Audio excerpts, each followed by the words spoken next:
Nagsimula na ang 21 oras na water interruption sa mga customer ng Maynilad sa Southern Metro Manila at tatagal yan ng 4 na araw. Live mula sa Parañaque, nasa frontline na balitang yan si Shaila Francisco. Shaila, kumusta ang mga residente at mga negosyo dyan?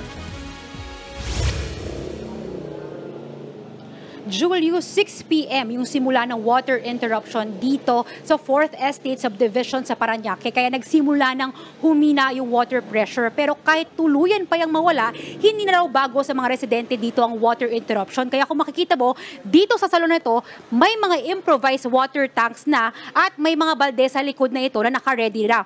Ultimo nga, yung water spray sa salon na ito na ginagamit para sa paggugupit, pinuno na rin. Sa mga suki namin dyan, magpariba na kayo at magpakulay ng maaga habang may tubig pa tayo. Yan ang abiso ng salon na ito sa Parañaque, lalo't sa pool sila ng water interruption ng Maynila. Hanggang 19 na oras sila mawawala ng tubig araw-araw hanggang linggo. Bagamat kagabi pa lang sila nag-imbak ng tubig, tatagal lang yan hanggang 2 araw. Kaya baka tiis-tiis muna lalo't gupit at mani-pedi lang ang pwedeng gawin. Halos lahat ng ginagawa namin, gumagamit kami ng tubig. Nag-alala kami kung matuloy ang 3 araw na walang tubig, kung saan kami kukuha pag naubusan. Pero kung silang mga negosyo umaaray, mas lalo ang mga nasa bahay. Si Nanay Norlin, iisang drum lang ang meron. Kaya tigil labada muna para mapagkasya ang tubig sa 4 na anak. Kabilang ang 1 taong bata.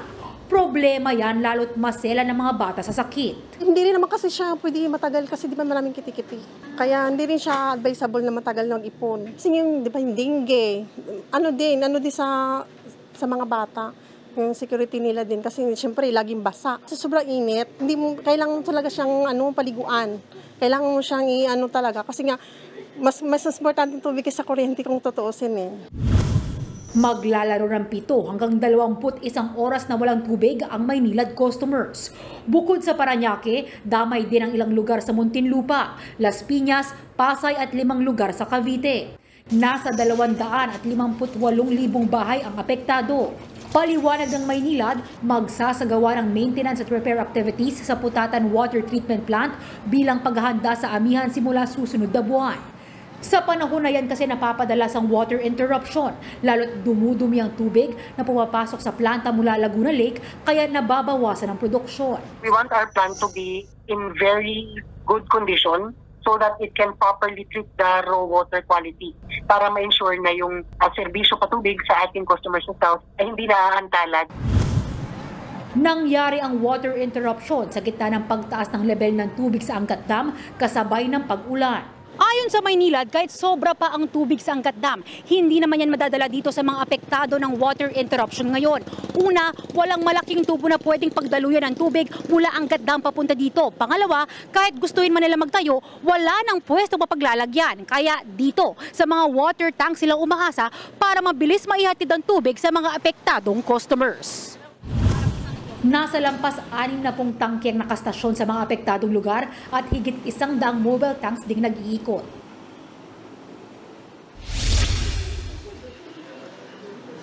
Julius, sa ngayon wala pa tayong nakikitang pila balde, lalo't nakapag-igib pa kanina yung mga residente. Ngayon bukod sa water tanks, inihahanda na rin ng Maynilad yung mga dagdag pasilidad na pwedeng pagkuhanan ng mga supply ng tubig ng mga residente dito sa South tuwing magkakaroon ng maintenance activities yung ilang planta nila.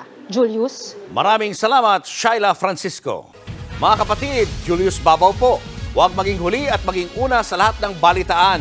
Para sa tuloy-tuloy na talakayan sa Frontline, mag-follow at mag-subscribe sa social media pages ng News 5.